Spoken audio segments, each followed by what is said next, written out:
Welcome to the MMA Roadshow, episode number 211. My name is John Morgan. Cold Coffee is here with me in Atlanta, Georgia for UFC 236. That said, Cold Coffee is off to the side over there getting a little work done. He's grinding. So instead, I have asked to join me MMA junkies Mike Bohn and the Mac Lias Oscar Willis, two very familiar voices if you've listened to this show before.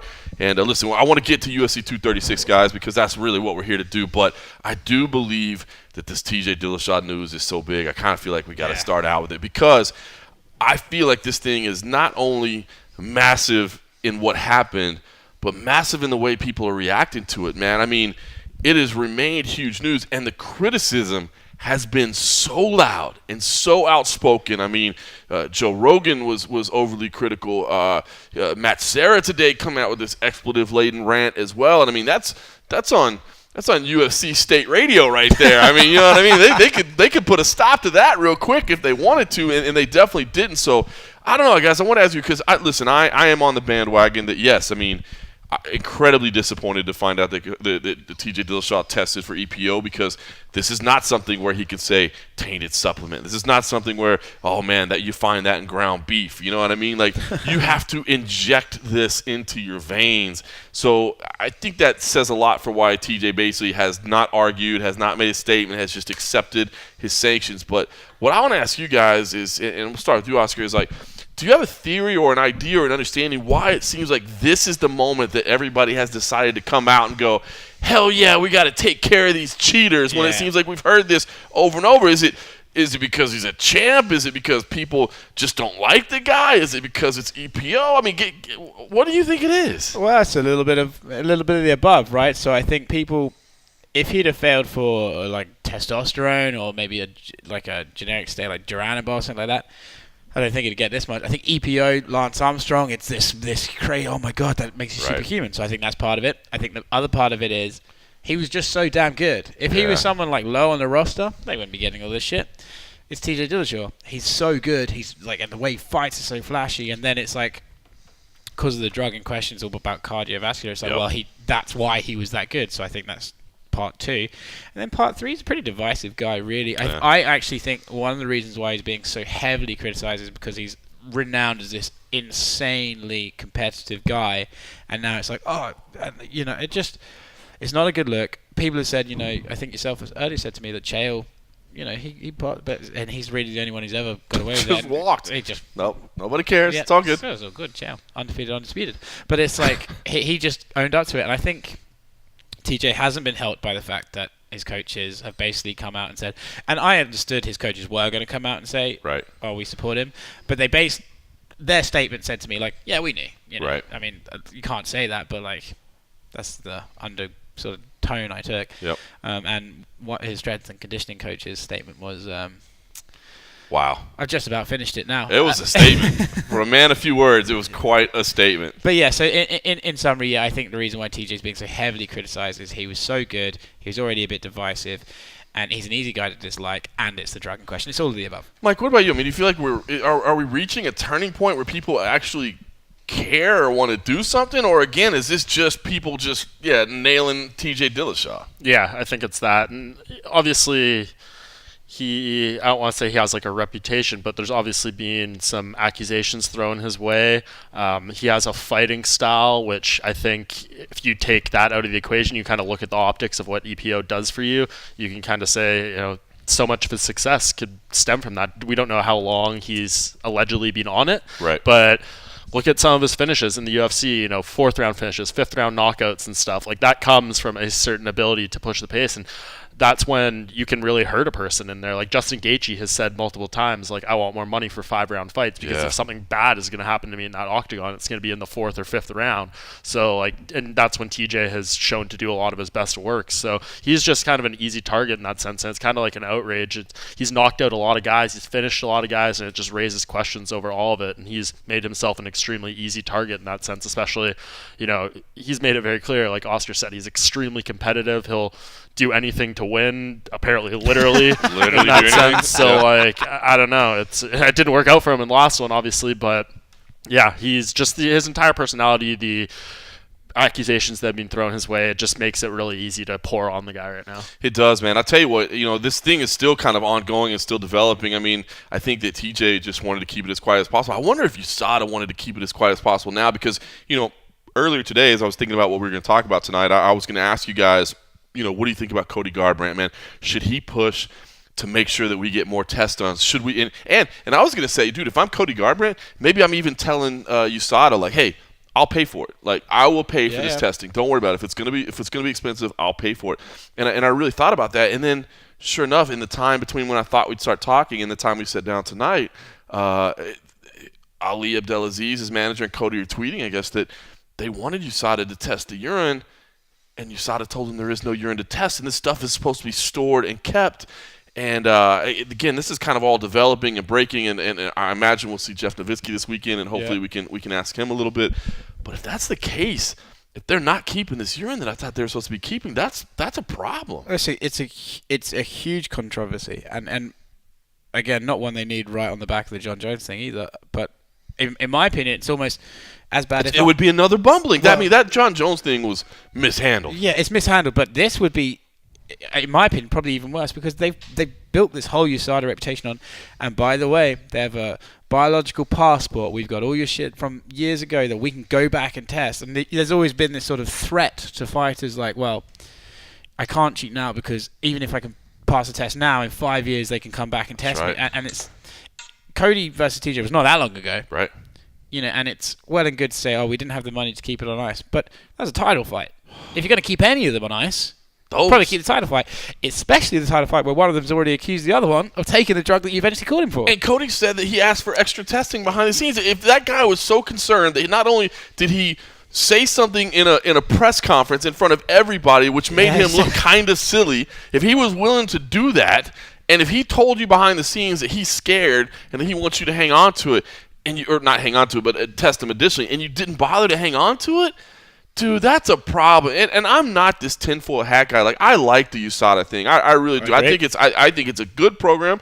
But again, the program is only as good as the people that are executing it. You know what I mean? You got to have the right system in place. But if that's the case, if they've told us this, Mike, that bothers me. Yeah, it's problematic. I mean, this doesn't seem like the first time that we've kind of heard one thing and it's gone the other way. I can't lay out all the examples, but yeah, it seems like one of those things with USADA. It's kind of like we make the rules up as we go in some sense, and we kind of do things as we go and as they evolve. And someone questions a thing here, and it's it's actually this way instead of this way, and it's like it doesn't have the best look. And I can imagine as a fighter that must be extremely frustrating and somewhat confusing and everything. And yeah, I mean, this is something, obviously, it's been around for a long time now, and they're still learning and growing, which I understand. It's not like there's programs like this for, any sort of extremely comparable situation. Obviously, they do drug testing for, like, the Olympic level and stuff like that, but that's different.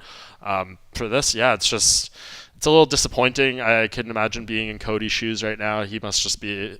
But, like, he also had the power at one point. He was the champion going into that first fight. If he was so damn sure that TJ Dillashaw was on something and USADA or whoever wouldn't do the extra testing or wouldn't follow his suggestions, he could have not taken the fight.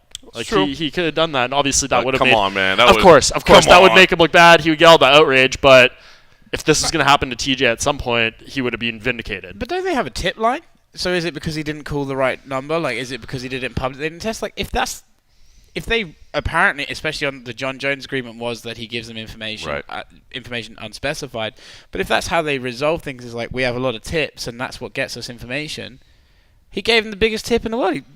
He even specified the drug he was on. There's got to be an answer. I think we're going to hear a lot. I mean, this is all happening during a big fight week. But next week, yes, there's a UFC, but it's in Russia, and no media is going to that. I mean, maybe it's just too far and too expensive. I know we're not sending anybody. I think that USADA... excuse me. Thank you. By the way, Fiasco Jones in the house doing a little bartending as well. Making his presence known as only Fiasco Jones can do. But yeah, next week, there's nobody going to that St. Petersburg event. No disrespect. It's an expensive trip to make for a card that's, there's not a lot of English speakers on it. I mean, there's some decent fights on there. But so I think there's going to be some continued follow-up with USADA moving Dave forward. was at this press conference this week. Yep. Talk about that. I will say, too, and it's easy, obviously, Cody Garbrandt's the number one, but can I just throw one more name out there? Renan Barao went 9 rounds with TJ Dillashaw, and most people believe he was never, ever the same because of those 2 fights. And, I mean, dude, like, what if can you imagine if you could go all the way back then and you could test then and you could find out, oh, even those Renan Barao fights where he got absolutely ruined, he was on it then. I mean, I'm just saying. I'm not trying to make an excuse, but I'm saying another guy that, as you said, Mike. I mean, it's those later rounds. It's that late brutality. It's when your body's been through so much. That guy went through 2 grueling fights with T.J. Dillashaw. I actually think if you're talking names that this T.J. Dillashaw thing affects, I think Dominic Cruz. He must be thinking, thanks, TJ, for proving that I am the greatest bantamweight of all time. Thanks for just taking yourself out of the equation. That's going to be so hard, man. And see, that's another Dominic's comments on this. Yeah, me too. Well, that's another thing. I mean, when you start having this excuse, when you start having the discussion of, like, greatest bantamweight of all time, whatever, do you just instantly throw his name out? Because, I mean, what are the odds? And again, I always hate talking about just guesses because you want data. You want to be able to test and you want to know for sure. What are the odds? It was just this one fight.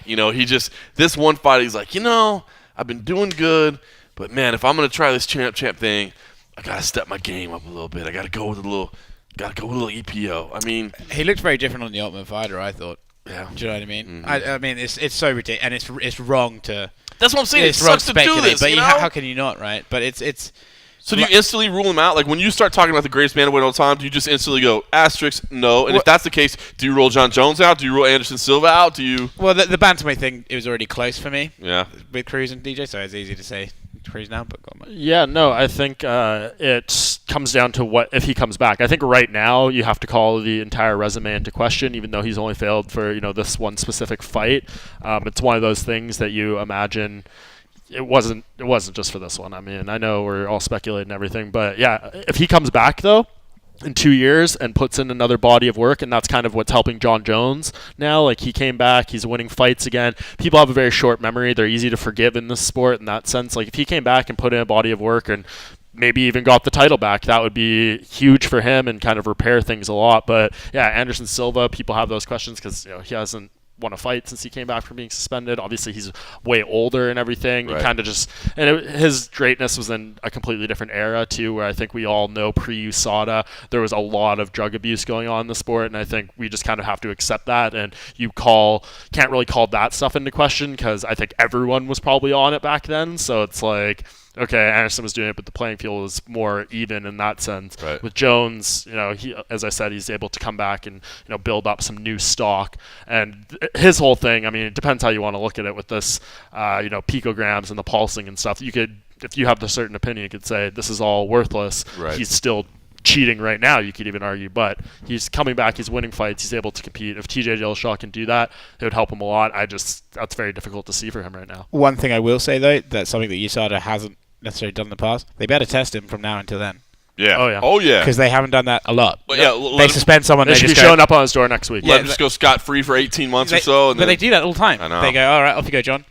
No, they need to test him, like you said, every week until then. That'll go a long way. I mean, not only will it go a long way, it should just be required. Yeah, I mean, it's you know what I mean? If like, he fails, he's done, too. He would get 4 years 4 year. or potentially a lifetime, depending on how it goes. But this is the period where if you are maybe a less than scrupulous person, you'd think, well, they're not going to test me. I mean, obviously, we are all of the highest morals, and we don't think this way, so it's a stretch for us to think how we would potentially, think. But yeah, I mean, if you're already busted, fuck it, I'm already grounded. You'd have to wonder what advantage does that have for him, like continuing to do it. I suppose so. He was already a champion. So it's like your family finding out after you snuck out at night when you were a kid, and they're like, "Oh, you're so grounded. Get home right now." Like, I'm already grounded. I'm staying out. I was too busy in church at the time. Sure, certainly understood. All right, well, listen, that story's not over. Do you guys care what TJ Dillashaw has to say? I mean, he hasn't issued a statement yet. Does it matter? Do you care? I care. I mean, I'd like to. You know what the best statement he could be was like, I absolutely tried to cheat. I am that competitive. I'm working on it. Yep. I'm trying to be a better person. That's if he's not going to say that, if he's going to come out and be like, well, I heard he was on it, so I did it too. I got pressured by the demons. Yeah. What was it? Like, his molecular vortex spoke to him or something like that, whatever that statement was. Yeah, that was a mad statement. But yeah, I just think he should come out and say, do the chill. I did it. I'm sorry. I don't know what else to say. Yeah. Like, that's all you need to hear. I mean, I will work to gain back your trust. Yeah, or there's something. nothing else I can do. If he tries to come out and it's a bit wishy-washy, like, well, yeah, I'm to blame, but also, then, no, I mean, Yeah. just don't go away for 2 years. All right, UFC 236 is the reason we're here. I am stoked for these top two fights, man. There's no other way to put it, man. I am torn on making picks. I love these two fights. I don't feel like this card is blockbuster, super. And, listen, I don't, I know people speculate on pay-per-view buys and stuff. I don't care. It's not my business to think, like, whatever. It's not my income that's on the line. This is the first one on ESPN Plus. Got to think there's going to be, I think the UFC has done their best to get the messaging out and try. And listen, this ESPN partnership, you can't say it's bad. The visibility we see on it, it's awesome. But you got to think there are going to be people on Saturday night who are confused, casual fans or whatever. Not that this is the biggest casual fan card of all time, but there will be, fans who like the sport that aren't reading the, MMA Junkie every day. There's people that just, kind of like the fights and they're used to buying the fights and they know how to buy the fights. And you got to think there's going to be some confusion. So I think there will definitely be an adjustment period. But, overall, top to bottom, I think this card is actually really, really entertaining. We'll talk about it. But it doesn't have that, big superstar appeal. But this main event especially, Max Holloway versus Dustin Poirier, the rematch, which is, 7 years in the making. But who cares? You can't even talk about that first fight. To me, this doesn't even feel like a rematch. It's like a footnote in history that they happened to fight. I remember the time Max Holloway coming in as a 20-year-old kid. It was so funny because, he was – it was like a tough finale card. So he was, or I can't remember what it was, but he was at they brought him to the media day for some reason. He was just like this scrawny little 20-year-old kid, and it was just like people thought that he had talent, but it was like, dude, he's getting rushed. He's putting like Poirier, oh my God, what are you doing? And Holloway went and man, he fought well in that fight. He really did. He showed little flashes of himself in the beginning, but Dustin Poirier was just Dustin Poirier. But that fight hardly matters. But I am stoked for this fight, and even as we sit here now, I'm sticking with my pick of Poirier, but I almost feel like it's just a homer pick because I like the guy, but I like Max Holloway too. Yeah. I don't know how to break this fight down because talent-wise, striking-wise, either guy can win the fight. Poirier probably a little bit better wrestler, a little bit better grappler, but I don't necessarily think that he's levels above. It's not like, oh, dude, you never did. So that's it. Size. Max Holloway moving up from 145. He's not tiny.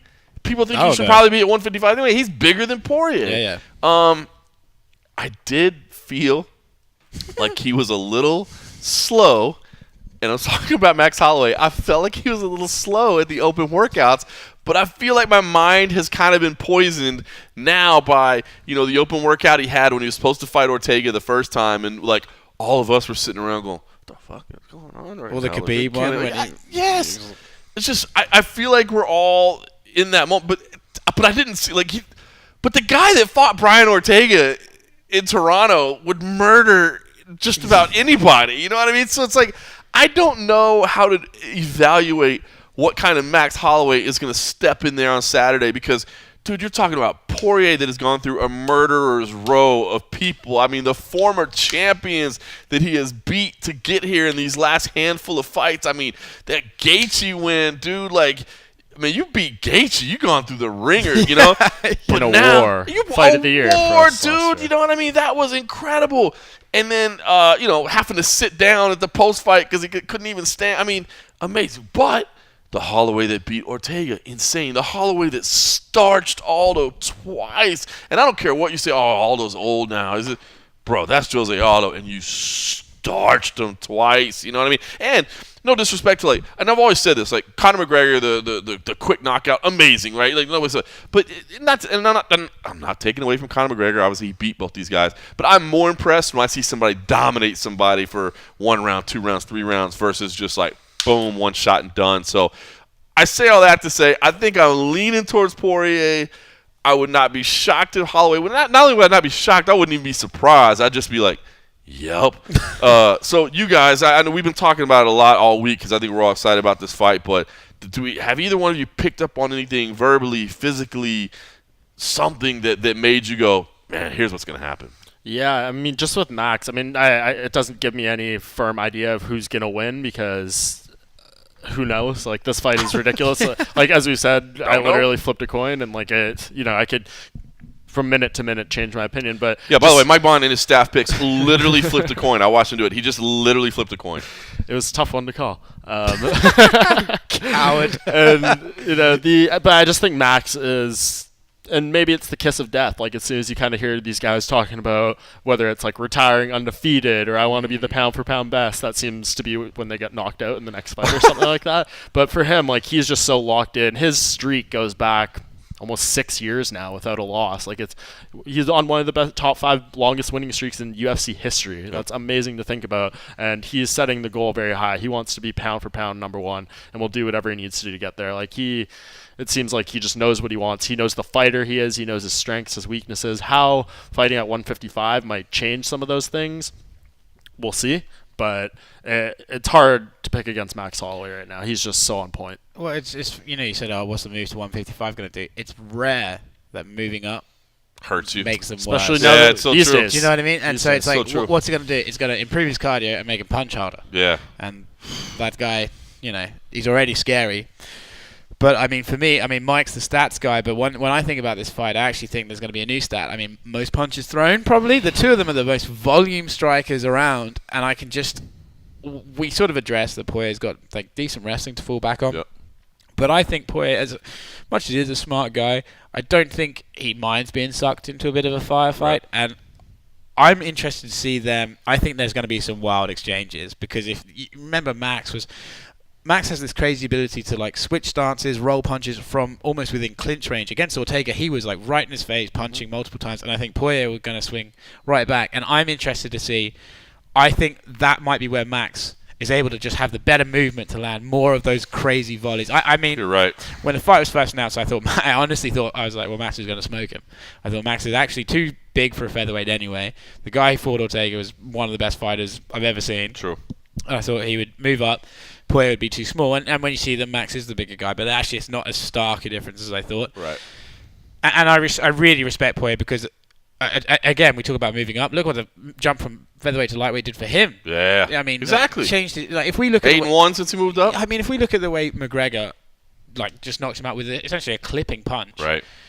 I mean, he went through like hell in Gaethje. Alvarez got cracked with shots, and he didn't go down. That I think is probably a testament to how much a weight cut can take out of you. Yeah.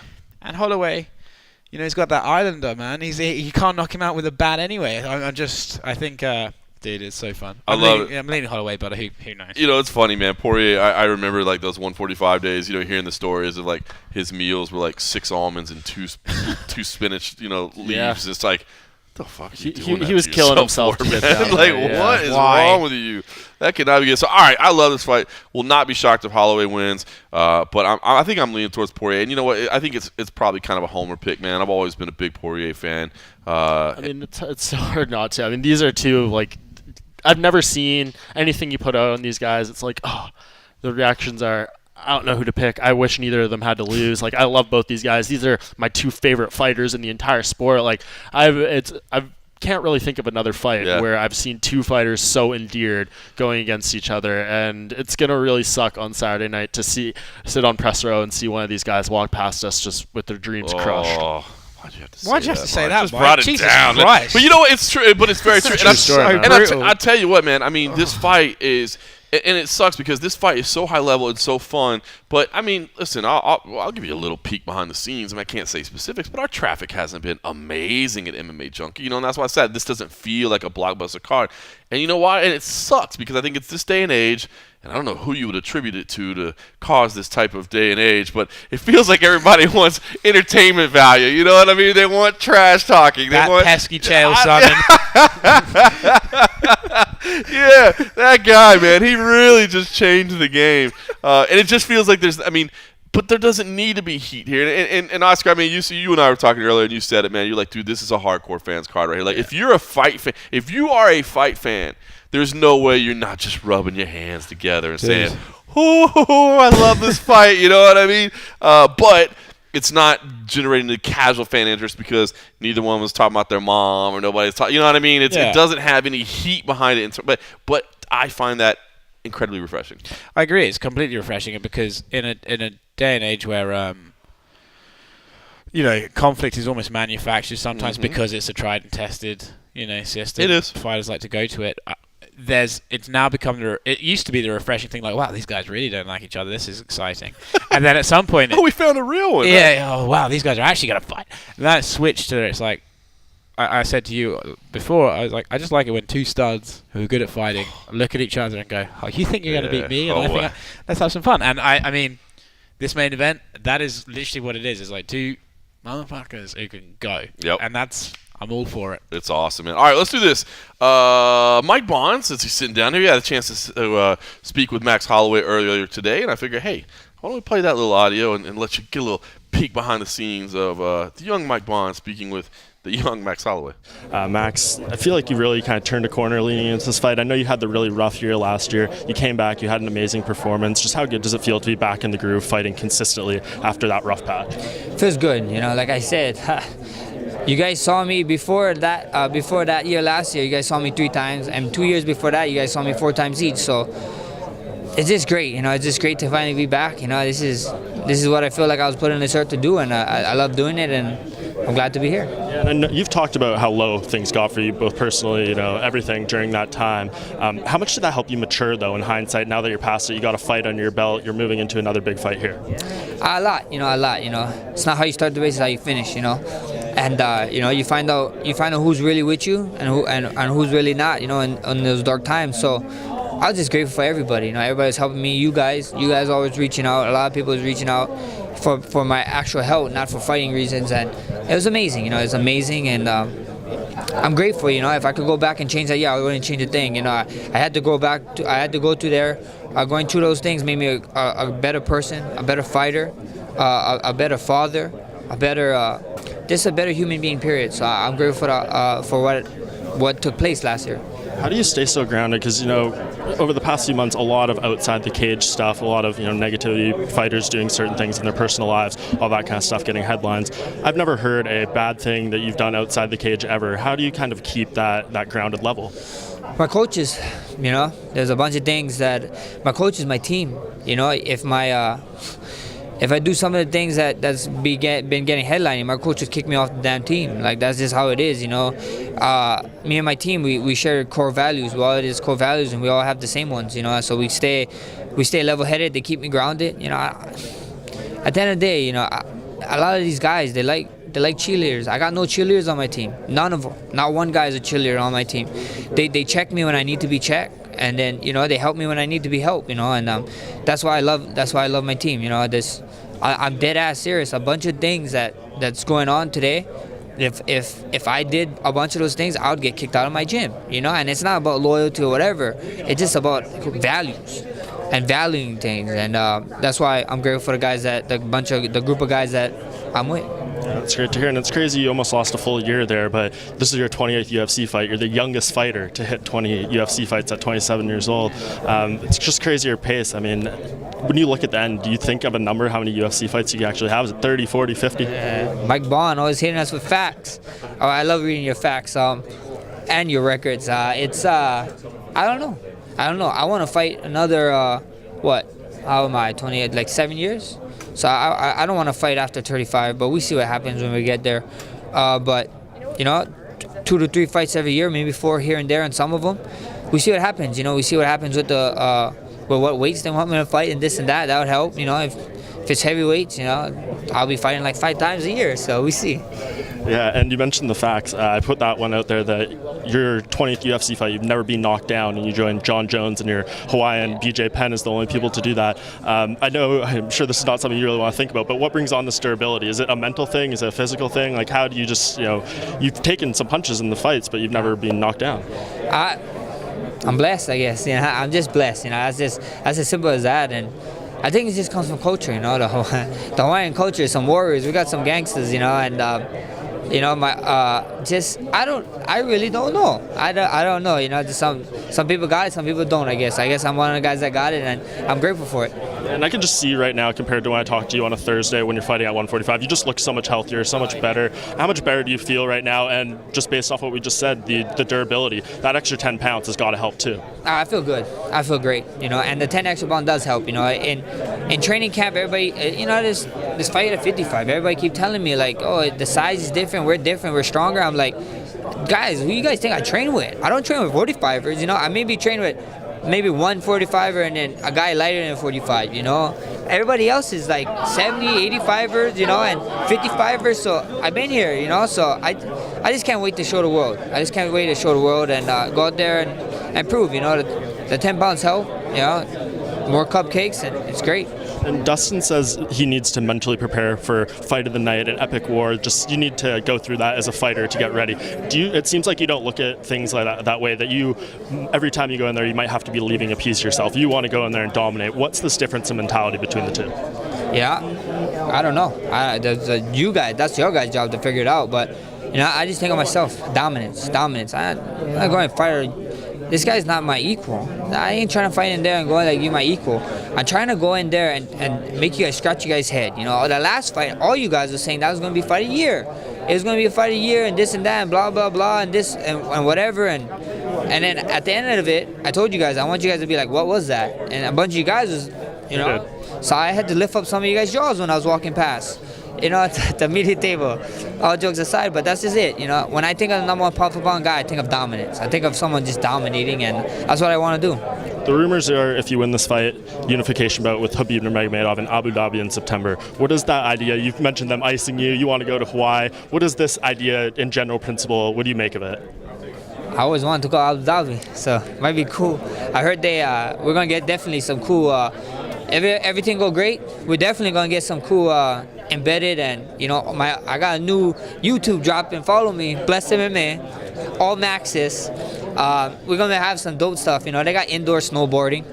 They got all kind of other stuff. They got that jet thing stuff, and so we're gonna be up there early, probably doing some things that you guys gonna be scratching your head. Why is Max Holloway doing that? But it's what it is. You know, if that's the fight, that's the fight.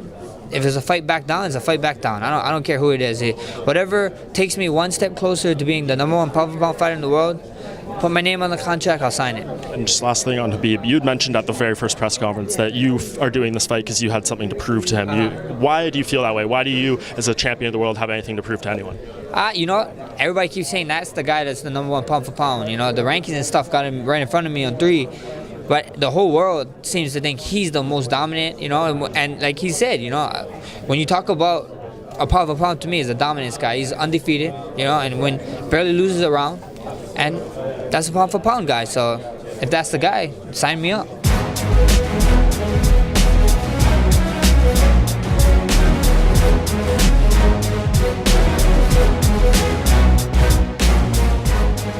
All right, welcome back to the MMA Roadshow. That was Mike Bohn speaking with Max Holloway. All right, listen, as pumped as I am for the main event, the co-main event is pretty sick as well. Kelvin Gastelum versus Israel Adesanya. A really, really good fight for the interim middleweight title. And I should say, you know, we didn't really touch on it earlier. We didn't really touch on the fact that the main event is for the interim lightweight title. It's like, I don't even care. You know what I mean? Like, it just doesn't, who cares, man? I mean, it's great. The winner's going to get to fight Khabib Nurmagomedov, and that's awesome and all that. Hopefully. Hopefully. Shut your mouth. Why do you keep running things, Mike Bohn? You must live quite so relentlessly in the real world. I'm jaded.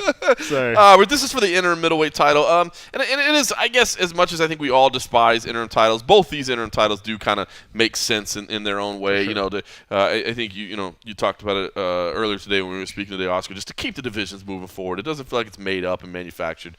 Here, of course, Rob Whittaker was supposed to defend his title earlier this year, was not able to. Kelvin Gastelum had his hopes and dreams shattered that day. Although he did walk around with Henry Cejudo's belt, which was awesome. And he got a lot of grief for that, by the way. Did he just? You know, Oscar, you were down in Australia with me, and I know you and I were both saying, right move. You know what I mean? Not necessarily the most popular move, but it's the right move. You kept your name relevant. You know, hell, it ended up even being the promo. You know, Izzy from the cage and put that belt down. Yeah. You know, I mean, he did the right thing. So I kind of hate that people have given him so much grief for it. It was the right move. But now he is facing Israel Adesanya, this a guy that I think we had all heard about up and coming. When people down in Australia were like, dude, you got to watch this guy, man. He's amazing. You know, and striking fans like, oh, this guy is incredible. But, I mean, I'll be honest with you. Yes, I saw his highlights, and I was like, oh, this dude's awesome. But, like, he's going to get starched by people that can wrestle, you know. Yeah. And sure enough, every step along the way, Israel Adesanya has proven to me that, no, he's legit, man. He is I don't want to say a complete fighter. I mean, I will say complete fighter. There are better wrestlers. There are better jiu-jitsu fighters. But he's not simply a striker. He does have a well-rounded game. Meanwhile, Kelvin Gastelum, I've said it many times, but I remember meeting him on The Ultimate Fighter. This was back when they used to let us go in ahead of time and interview everybody on the first day of filming, and I'm like, this dude has no chance. this little fat young Mexican dude with 4 kid, fights. right? Dude, he was a baby, dude. He was the youngest guy, and he had like 4 fights at the time. I'm like, that's not going to work. And then, of course, man, just his rise through the ranks has been amazing. I love this fight. I do have question marks about Kelvin, man. I mean, I love his honesty this week of explaining that he had a little trouble getting mentally prepared for this, and I totally understand why. Meanwhile, it sounds weird to say I have question marks about Israel Adesanya because I'm sold on him as a fighter, but dude, like, everybody needs a little bit of a break every now and then. Yeah, this man. dude is like, it seems like after every fight, he's like, bro, I'm just worn out. I've been promoting. I've been training. I got a vacation plan. I can't wait. And then those itchy knuckles, dog. Yeah, and then a week later, that's what he says. The itchy knuckles, that must be the name of his bank account. You know what I mean? Because the UFC calls, and a week later, he's like, yeah, I'm in. Let's do it. So, but I am worried. I mean, at some point, does the mental burnout or the physical burnout manifest itself in his performance in the cage? So I'll just throw it out there right away. I lean towards Israel Adesanya. I'm sold on him. The size difference between these two dudes is, I mean, Not that Kelvin Gastelum's ever bigger than anybody, but good Lord, man, when they stand next to each other, it's a bit shocking.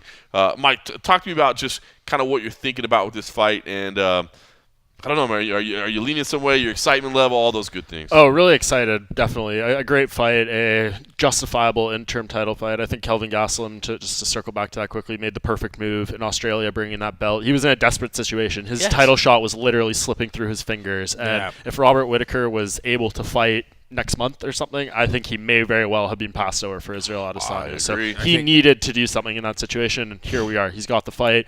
It doesn't seem like it's ideal circumstances for maybe either of them. I probably would have been nice to not hear this storyline about, mental hurdles and trying to get over that stuff. But like you said, Izzy's kind of on the other side of the coin of fighting so often. I can't give you the exact fact here, but if you look at the guys who have competed this much in a small window, I think the 3 examples that stand out to me are Donald Cerrone, Neil Magny, and Roger Huerta, who have all had that 5-6 fights within 12, 13 months, and none of them have gone 6-0. It was Cerrone who failed in that last fight. It was Magny. It happens every time, and it's just maybe you just took one too many there, and hopefully that's not it. You can't turn this opportunity down, obviously. You just got to take it. You got to go out there.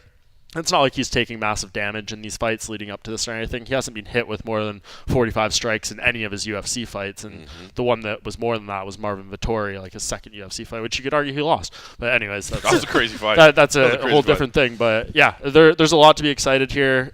Israel Adesanya is a guy I think we've been waiting to come along in this game for a long time, to get excited about another potential face of the sport, got that really larger-than-life personality kind of, and can really sell. So him being a UFC champion, I think, is kind of their wet dream right now. They'd really like that. Kelvin Gastelum has got his upsides as well, but I think this is kind of the Izzy show, and we're going to find out if he is the real deal. We know he's good. He's probably a legitimately top 6, 7 middleweight, but is he number 1? Mike Bohn's edge is on point tonight, by the way.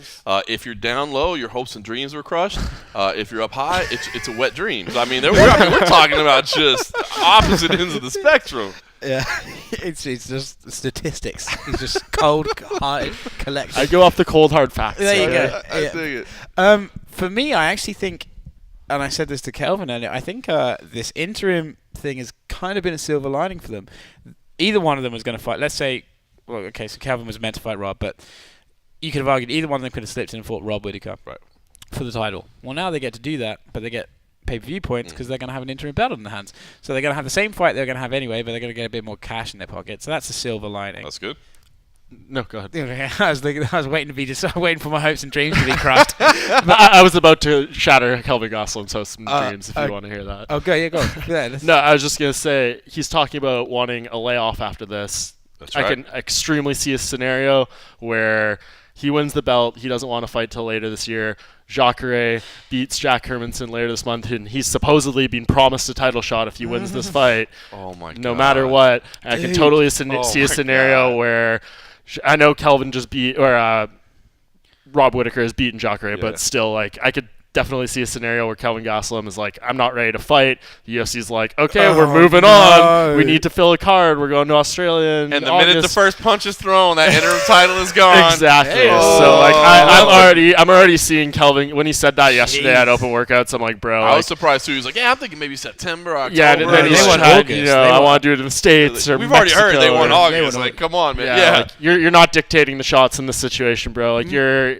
a great fighter and everything, but yeah, I can already see the horror for Kelvin Gastelum coming up unless he just makes that decision like I got to fight because Have you ever thought about investing in a Grim Reaper outfit or something, Mike? Just really driving it home. So the interim thing I think is like an interesting side point. They're actually going to go in and make more money. I think as Mike said, it's increasingly surprising that we see so many fighters come through, and every so often you'll still get one who's a little bit unique, and it's nice to see that Israel is a little bit unique. Yeah. He's a bit different than what we've seen before, and I think his activity is a big part of that. Like, the guy goes away, he comes back, everyone's like, oh wow, this guy, you can watch him fight every weekend, so exciting. And I actually think it's almost a testament to him and the UFC's promotional machine that we're not bored of him. That's right. Because That's true. I remember You get overexposure to guys. You Like, get all right, absolutely go away for a little bit. And I still find it very interesting, but I've seen comments where it's like, for a while there, it felt like Ben Askren was on my screen every 2 days. Yep. And you run the risk of boom roasted is now boring, and you overexpose some people. Yep. With Israel, it's almost like he's just has the perfect layoff every time. So I think... That's a good point, man. Yeah, so I think I'm a very smart guy. But I think I'm picking Israel. Yeah. I think he beats Israel. I think he beats Kelvin, and I think they will try and make that Whittaker fight as soon as possible. Absolutely. And Israel has admitted today that he's already thinking about that fight. He's acknowledging Kelvin. He's just planting the seeds, as it were. Yeah. And I think, you were saying earlier, John, that pay-per-view events overseas doesn't necessarily translate well to pay-per-view buys over here. But with this ESPN deal now, they don't need pay-per-view buys now. So they can just throw them anywhere. Maybe they could even hold events in Ireland. Who knows? We just don't know. Yeah. But they can.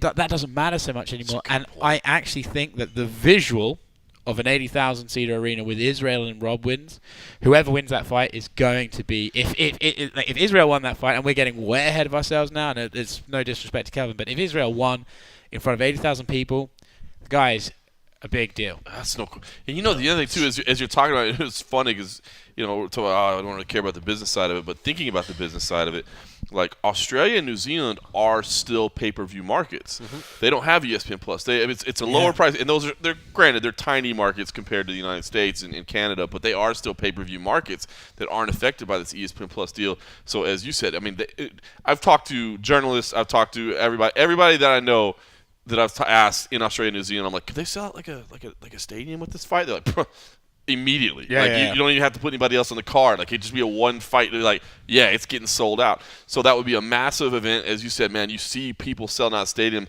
They get the rub. And Rob Whittaker could use the rub too, man. I love that guy. He's a stud, dude. The fight, 10 rounds with Yoel Romero, you're a beast. For real. But he's not a guy that loves to do PR and loves to do interviews, and he's come more comfortable with it. But so both of them could use the rub either way, So it's interesting. But you know what? If Kelvin came out there and starches Israel, I feel like he gets the rub too. It's true. He's gonna be like, oh, you guys really continue to overlook me like that. He could do. Yeah, it'll be strong. All right, I'm leaning towards Adesanya as well. But you can't underrate Gastelum, dude. His wrestling is going to be a big play. His power is going to be a big play. I love these top two fights. Cold coffee doing the Billy Strut over there, just obviously in honor of the Mac Life being in the house. Trademark, sir. Yes, but it's trademarked by Vince McMahon, I believe. No. All right, listen. Okay, this fight card is really, really very much about those top two fights, but I just want to point out real quick the Eric Anders versus Khalil Rountree kind of featured fight, if you will. I'm super stoked about this fight. Both guys have had mixed results, but I think both guys are very capable fighters. Eric Anders has reinvented himself by going to Factory X, which I think is a phenomenal academy there. Mark Montoya, a great coach. Meanwhile, Khalil Rountree went out to Thailand. And Khalil Rountree, he's a Vegas guy, and I think that's one reason I've always been really interested in his career. I had a chance to call some of his fights under the Tough Enough banner when he's an amateur, and, of course, I've enjoyed watching him come up a little bit. But he's a guy that I think has the physical tools at all time, but it's very, very much about his mindset. It's very, very much about his mentality. And he said that going out to Thailand not only was great physically, but it seemed very, very good mentally for him. It seemed kind of spiritual as well, man. So I had a chance to sit down with Khalil and talk to him about doing his camp out in Thailand, and I want you guys to have a chance to hear it because I think it's pretty cool. And man, I gotta get out to Thailand someday. I've never been out there, and I really want to go out there. Same, should we go? Let's do it, man. I want to go. Dude. It's funny, man. I mean, quick story, but the whole reason I started down the path of being in love with mixed martial arts was when I was a little kid. I liked wrestling. I was about 7. I found out pro wrestling was fake, and I was like, ah, damn it. You know what I mean? Like, this is my favorite thing, and now it's fake. Like, And then a couple years later, Guy Mesger was opening a gym in Dallas, and he happened to be a friend of a family friend, and we went to his gym opening. And in the gym opening, he had a VCR on a TV playing Muay Thai from Thailand. He just had Thai tapes on it because it was a kickboxing gym. This was like before the UFC, before that, so you didn't have MMA gyms yet. And it was a kickboxing gym, and he was playing Muay Thai tapes. And as soon as I saw that, I was like, holy shit, this is what real fighting looks like. This is amazing. And because that's so Muay Thai is what sent me down this. So I do want to go to Thailand one day and see it. It's funny, I've got a few Thailand stories, but none that can be repeated on here. Sure. You can talk about your helping with the churches there, and education of second languages and things. You can. We'll get to it another time. I understand the type of stories you were leaning to, but we just don't have time for it right now because we need to get to Khalil Rountree. Khalil, you went to Thailand for this camp, man, and prepared there, and it seems like it may have been a life-changing journey, but how did you get out there? Why did you end up going to Thailand? The main reason was after the Johnny Walker fight, I realized, like, in the clinch, man, I had nothing. Like, obviously he was big, he was tall, strong, everything. But when I watched it from, like, a technical, like, perspective, I saw, like, damn, I got shut down. You know what I mean? Like, I was strong. Everything that I had learned from MMA coaches or whatever in the clinch, it didn't click. Not that it didn't work, it just didn't click. So I had some free time. I was kind of down in my spirits. So I'm like, I've always wanted to be in Thailand, so I went there to go learn some techniques. That's awesome. What's the experience been like? I mean, I think you're a Vegas guy. You got the Performance Institute. You got several top gyms with amazing training partners. So what is it about Thailand that would you say is better or that's been valuable to you? One thing that drove me to go there too was I knew a couple guys from the States that had been to Thailand before, like Chaz Mulkey, and he hung out with like Kevin Ross, like those Can't Stop Crazy guys, And something about their discipline, before they would train, they would run, and then they'd come and hit the bag and kick pads and stuff like that. But that's just how they did things, and I was like, they got that from somewhere. I know, and I knew they went to Thailand, so I was like, maybe there's something about that place that just brings out this certain, like, hunger and discipline within fighters. So, yeah, man, I wanted to go there. I wanted to get a taste of that because I needed to pick myself back up after that loss. You know what I mean? And, like, I couldn't rely on anybody to be like, oh, it's okay, you'll bounce back, all this stuff. Like, I had people that were very supportive, but, like, internally, I had to bring myself back up. I had to find something for myself, and that's been a dream to go there. So I went there, and I found it. Yeah. What's the experience been like? I mean, I've been following you on social media, and the pictures and stuff you've been posting are amazing. It looks, very Spartan kind of lifestyle. It's different than being, like I said, in the PI or something like that. But what's the experience been like? So I went to this gym, Pet Yindi, and I chose that place because they had the highest level fighters, but their facility was also pretty like PI-esque. They had like a hot tub, ice bath, things like that. So that was cool. But the experience itself is like eat, sleep, train. It's like that's it. Everybody there wants to train. They can't help but training. So in the morning, it's just like grab breakfast, train, grab lunch, train, take a nap, train again. And there's just something about that place that it brings that out of you. But the people are amazing, very welcoming. Thailand is known as like the land of smiles. So everybody's just welcoming, happy, like joking around a lot. Training is a lot of the guys, like, it's very serious training, but they have so much fun with it. And so it brought a new perspective to just my love for what I do. I was able to embrace that other than just like constantly like, the grind, as everybody says. And there's a different way to grind. You can grind and enjoy every bit of it. So I was able to pick that up and, and take that. And also just like being in Phuket too. I was in Bangkok for a long time, then went to Phuket. And it's like a beautiful island. There's animals, there's elephants, there's monkeys, there's beaches and motorbikes. And, so like after training, there's a lot of freedom for like just like exploring your mind, your spirit, relaxation.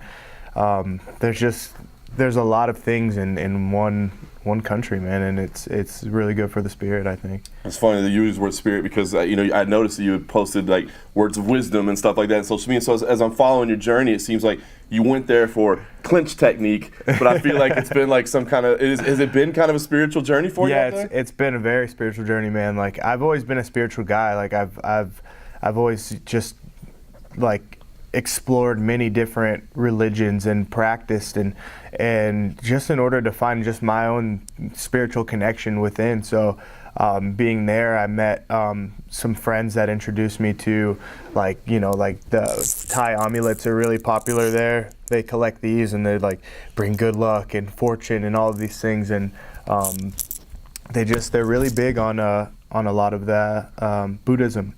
And so the temples are beautiful, handcrafted by these monks. It's like walking in the street and seeing monks, like there's just something about that. It just like, you feel a little bit different. So I was able to really get some peace, man, some inner peace, some inner clarity.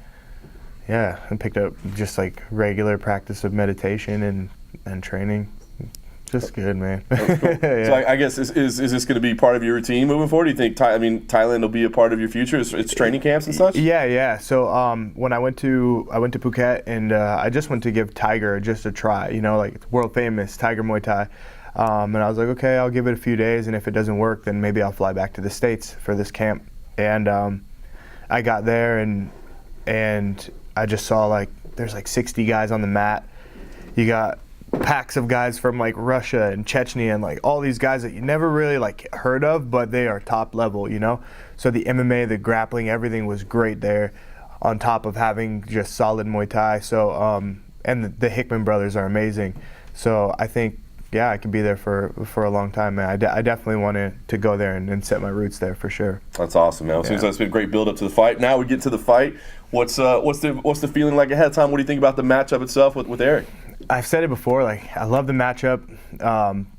Like I've seen all of Eric's fights, met him in person, all these things, but I can't really speak too much on what type of matchup it'll be. I try to think about it all the time, just in order to give you guys something to, to play off of. But I think that we're both very strong competitors, man. I think that we both are going in there like hungry, coming off losses.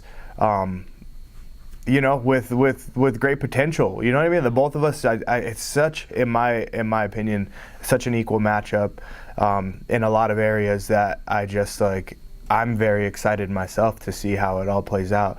And I'd like, before I'm still hungry to compete and still want to win, and that's always the focus. But I think this time around, I'm like, man, I love this shit. Like I love this, I love what I do. So that's something that I think is also exciting with this matchup. Is like, I love what I do, and I'm gonna do it to the best of my abilities. And I wonder. I mean, I don't want to put words in your mouth, but just in sensing, I feel like almost like this is like a fresh start, like a renewed vigor or something, a passion. Do you feel like this is like a new chapter in your career, a new chapter in your life? I would like it to be. Like I want to fight and win consistently. Like my career is, I say it all the time, it's been up and down. Sometimes they're like, he's on, he's off, he's on, he's off. And I'm really ready to just be on, and stay consistent and even put out the same type of performances so that like, they can be like, oh, this is his style, because anyway, man, I think that it's a good start. It's a good new start, yeah, for sure.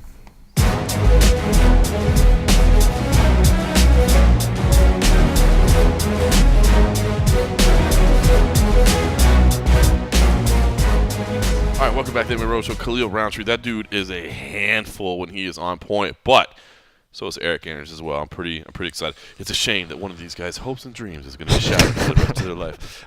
Dwight Grant versus Alan Jobon. I'm excited about this. Alan Jobon, another guy that came through the Tough Enough system in Las Vegas. I saw him as an amateur, so I've enjoyed following his career.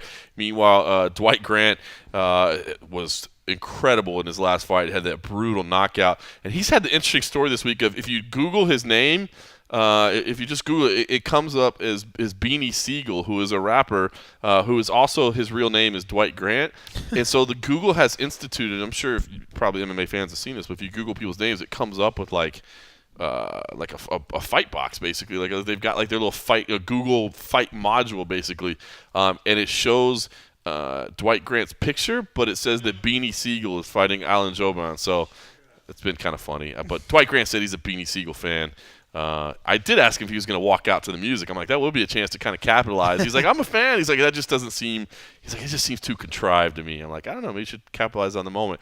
And the final main card fight is or first main card fight, if you will, Nikita Krylov versus Vince St. Preux. Nikita Krylov, a dangerous dude, always in fun fights. Seems to have weird fights as well.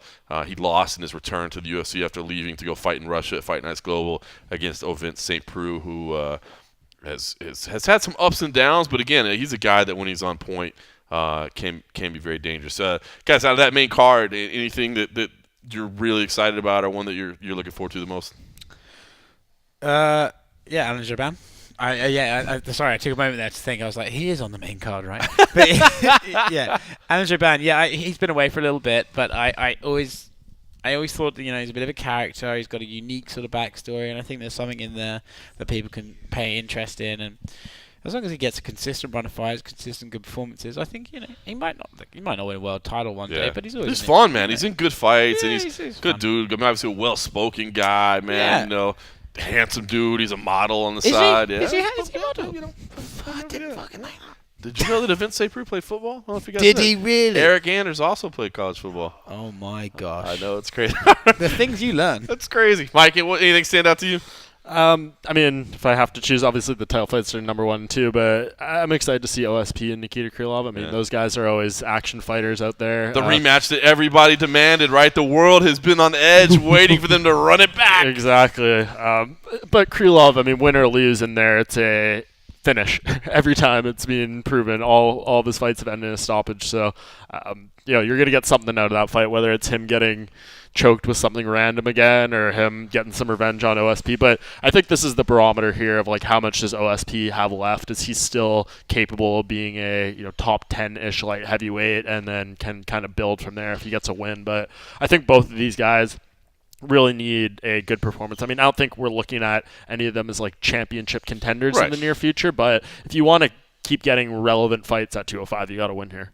Yeah, I dig it. By the way, look, let's just address it. I want to make the official thing. I don't see why it's been hard for people to come around to this, but you said, getting choked with something random. Of course, Vince St. Preux hit the Von Flue choke.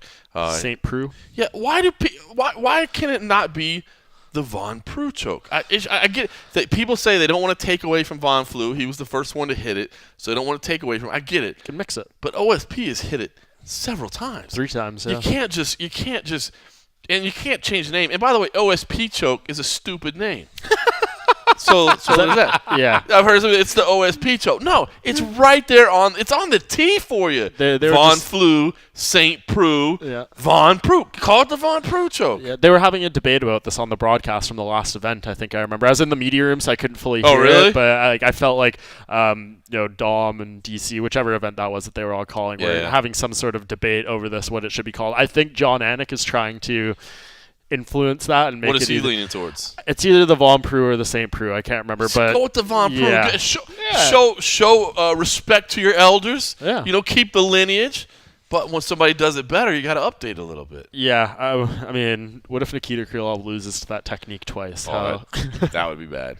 That would be real bad. That would be really bad. Okay, listen. This card again is not loaded with stars, but it is, I think, loaded with fun fights. Matt Frivola versus Jalen Turner is the featured prelim on ESPN. Jalen Turner is 6'3" tall as a lightweight. It's just ridiculous, man. He's going to be a problem for anybody he faces. Alessandra Pantoja versus Wilson Hayes. A good fight there between ranked flyweights. Max Griffin versus Zaleem Amadeev. I'm sure I said his last name wrong, so I apologize. Well, once we hear John Anik say it, because we know that man puts his work in on saying it right, we'll get it right. But Zaleem is a guy that Ali Abdelaziz has been touting. He's a dominance MMA guy. Ali Abdelaziz has been touting this guy as the next Zabit Magomedsharipov, which I am all into, no question about it. But Max Griffin. Max Griffin had some bad words. This is great, man. The full interview is up on our YouTube page. It's on MMA Junkie as well. But Max Griffin, I like Max Griffin a lot. Max Griffin, if you look at the people he's fought in his UFC career, he doesn't have the best record, but he has fought monsters in his run, and so I like him a lot. And so we sat down with him. And I decided to ask, hey, what do you know about Zaleem? Kind of assuming, this is an undefeated Russian newcomer. There's probably not a lot of tape on him. Kind of assuming I'd just get this answer of like, I don't know much, but you know me, I'll fight anybody. Yeah. No. Max Griffin's like, I hate this jackass. Like, this dude, he's a bully in the gym. He said that he was kicked out of Extreme Couture, which I'll have to follow up on when I get back home, that he was kicked out of Extreme Couture for sparring too hard, like trying to hurt his opponents. He said that he went to 10th Planet Jiu-Jitsu and was rolling and threw a flying knee at someone. He said he tried to fight Forrest Griffin at the UFC Performance Institute. So sounds like a gem. Sounds like a gem. So I don't know exactly what is going on, but I am stoked for this. This was probably the one fight that I thought had the mystery in it. Now, it was because Ali Abdelaziz had been hyping this guy up. I was excited to see him. And I will say, I had seen this guy training in Extreme Couture, and I had seen a couple of his highlight reels, so it's not like I'm completely unfamiliar with him, but I just haven't seen a live fight. And I always like to see a live fight. Watching tape, watching training, it's two different things, man. I like to see a live fight. But now I'm really, really excited about this. And then Boston Salmon versus Khalid Taha. Remember, Boston Salmon, another tough enough product. We'll throw that out there. But a guy that made his way to the Ultimate Fighter through Dana White's Contender Series, Season 1, Episode 1, a long time ago, and is just now getting to make his debut. He had some knee issues that he had to get resolved, so he had some surgery there, and then his opponent fell out, so a long time to make his debut. But a lot of people in Vegas and a lot of people in Hawaii are excited about Boston Salmon. Mike Bohn, out of that ESPN card, what's if you were telling people to watch one fight, to pay attention to one guy, one story, one fight, what would it be? On the televised prelims? Yeah, the ESPN. Yeah. I like the Max Griffin Zaleem fight, but Boston Salmon has a lot of hype behind him. Jalen Turner, I think the aesthetic of seeing a 6'3" lightweight is always kind of thing in itself. Pantoja versus Wilson Hayes, a flyweight fight that could mean something, could mean absolutely nothing. Don't know. Who really knows? I mean, there you are again, Mike. Your win means nothing. Yeah, a win probably means you get to stick around in the UFC for at least one more fight. That's right. Unless it's the last fight on your current deal, then they might let you go regardless, or not re-sign you rather instead of letting you go. Both those guys potentially fighting for their UFC careers there. So, none of those fights that are jump massively off the page, but they're good fights. Yeah, we're not getting a number one contender out of any of these or anything like that, but there's fights to watch. Frivola, obviously, he's got the Sarah Longo train behind him. Steamroller. Yep. He's got some vocal fans as well. But as you said, the 6'3" had a great Jalen fight with Turner. Lando in his last time great out. fight. So yeah, he's an exciting guy. It's just one of those fights. I was saying earlier, like these. It seems like Max Holloway constantly headlines these type of cards that has maybe not like the biggest names in the world, but like fights you're gonna sit down and I think if you dedicate your 6 hours to UFC 236 on Saturday night, you're not going to walk away disappointed. I agree. What about for you, Oscar? For me, it's Jalen Turner. I just kind of like the guy's a bit quirky. I think, he's my weight, but also, double my height. So it's kind of interesting to just sort of stand next and be like, how do you exist? So true, man. And I think in MMA throughout history, we've never really seen a really lanky guy sort of, with the exception of this, I think there's a guy called John Jones or something, I don't remember. But never heard of him. Yep. I think he lost to Matt Hamilton one time. But with the exception of him, like all I think of when I think of like MMA reach, I just think of Stefan Struve, which unfortunately to Stefan Struve, you're known for not using your reach well. So with Jalen, I'm like, let's see what you can do, man, you little freak. Let's see what you can do with this body size and this body weight. Let's see. So I agree. I'm intrigued by him. Yeah, I remember speaking to him in Melbourne. You were there as well. He came back to do the media scrum, and he sort of had his hands behind his back. It was very sheepish. Didn't want to say much. He was like, "Oh yeah, I'm just so happy." And it's like, and and you like spiders, fucking love spiders. Fucking spiders are sick. It's just like, love spiders. It's just interesting dude. That is amazing. Yeah. I think there's a great story of he's managed by Jason House of Meridian, one of the best managers in the game, but I think he was staying as a guest at his house one time, and I might be mixing up the details minorly in this, but he brought a tarantula over as like a gift. And he's like, "Oh, "Here, hell like, no. like, I love you, man. Like you're the best manager." And out he gave of it my to him, house. and apparently Jason's wife was freaking out. Being like, "Get this shit out of here!" And it was just like a whole I've seen scene. videos But of letting the fucking things crawl over his face. Oh no, yeah, no, I ain't no, messing no. with that. I mean, Dude, he should go No, full Jake no, the no, Snake Roberts from like old school WWF and bring him into the ring. Throw a with him. tarantula on him. Tarantulas on the floor. They called me Oh the my. Spider-Man. I'm not gonna lie, dude. I'm not gonna lie. Yeah. Spiders scare the shit out of me. And I know people Not a say that fan. tarantulas like aren't dangerous Yeah, or whatever, no, and they're go fuck helpful. yourself. Yeah. don't you guys get some big spiders in Vegas, like creeping around your? Oh, we your do. house Yeah, and yeah. stuff? You can. Like that's why I have an exterminator at all times, my friend. Yeah. He's coming out I- servicing on the regular. That's one thing I can't Scorpions, mess with. Scorpions too. Yeah. Before I moved to motherfucker. Before I moved to Vegas, I didn't even think about the scorpions, and I'm terrified of them. And then when I got there, like, oh yeah, watch where you stand in the dark. I was like, shit, fucking Oh, those are terrified. Nasty Oh little my things. god. All right, Yeah. listen, the early prelims, by the way, which are simulcast on ESPN Plus and UFC Fight Pass. So we did think for a long time that you had to have UFC Fight Pass to watch the prelims, but it turns out they're on ESPN Plus as part of the new deal. So if you want it, if you don't care about the other organizations, I mean, I'm going to keep Fight Pass because I still want to watch Invicta. I still want to watch the Titans. I love the grappling stuff. Quintet, I love. I love. Shudo, do they still have Shudo on there? Man, Roy just- Jones Jr. I'm not gonna lie, man. Shudo and Pancreas, like the time, it just Yeah, sucks. It's yeah. like 2-3 in the morning, so I rarely watch those He's quite fights. good on fight. Island fight's quite good. They got some. Island Fight's Yeah, good. They've man. had some good ones. And I love, dude. I love the Eddie Bravo stuff. I love the Quintet, man. I love this. It's good. So I'm gonna keep it. But if you only care about MMA and you only care about the UFC specifically, you can drop Fight Pass if you want because the prelims will be on ESPN Plus. But the key fight there for me, no disrespect to anybody else there, but Curtis Millender versus Bilal Muhammad, dude. That's a good fight, man. That is fun. That's a fun one. So. Yeah, that could have easily been on the main card. Like, I know agree. it was kind of thrown together on a few weeks' notice, so I understand those slots may have been filled. But yeah, that's a great fight. Bilal Muhammad just showed ridiculous toughness in that last fight versus Jeff Neal, who has a lot of hype around him too. Yep. Seems like he could be a Jeff Neal's some player. shit. And Chris Millender was on a big time roll before he just got thwarted by Dos Santos in that last fight. So It's good work. yeah, it's Just crushed his hopes and dreams. yeah, it showed needs to work on the ground game a little bit. But yeah, I wonder if he's rushing back. I mean, you had a great interview with Millender where he kind of talked about this is going to be the summer of grappling for him after this Yeah. fight. He's gonna, but like you kind of wonder in that sense, like he's knowing he has to work on part of his game, but he's trying to take a fight here. Like, is he just trying to squeeze one in, get a paycheck, all those things? But I don't think he's gonna have to worry. I mean, Bilal Muhammad will try to take you down for Yeah. sure, but I don't think the submission threat is nearly what it was against Dos Santos. Yeah, I did have a chance to talk to Bilal as well, and I was like, dude, what? I mean, are you just, after what you saw against Zaleski do to him, do you just shoot in on him right away? He's like, dude, well, first of all, he'd be expecting that, so it was like, I'd get caught. That'd be silly. He's like, but second of all, he's like, look, I'm not going to sell out to one thing. I'm going to go back to what I do best, and that's being relentless. You know what I mean? And I agree, man. I saw him.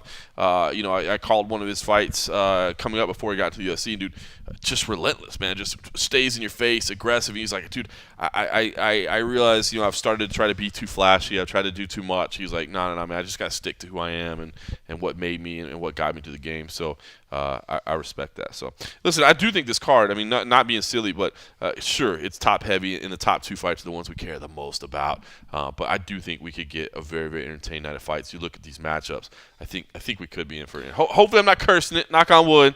But I do think it could be a fun night. I remember UFC 206 where Holloway fought Pettis. Mm-hmm. And it was like, it's a bit of a nothing card. Yeah. And then it was like Duhai Choi versus Cub Fight, Swanson. And card of the year. And there was just like some insanity on Toronto. Yeah. it. I think we could be. I'm looking forward to Saturday, guys. We'll edit that last part out, Mike. Don't worry. All right, listen. Sorry that our man Cole Coffee couldn't jump on. He's been over there grinding, but we're going to get a little and a half action this week, so hopefully I can talk him in there. I know he's going to be grinding then too, but he's having some computer issues. I'll just throw it out there. He's having some computer issues. Oh dear. So if anybody wants to, chip in for a new Give him a free computer. a new work could be. If anybody has any connect, dude, if you work for Apple and you can get free computers, or like you have the balls to knock off an Apple store and you could steal a computer. Or do what those cam girls do and have an Amazon wish list on their Twitter or something. Wait, how would you know about that? Mum told me. I was wondering Wait, wondering what? where you were gonna go to with be like the cam girls. I was like, and then you got to the wish list, and I felt a little bit better about it Told you because or I wasn't showed you? sure where you were going before that. All right, listen, we gotta get some dinner and we gotta get ready for early morning weigh-in. So we'll get out of here. For everybody, thanks for listening.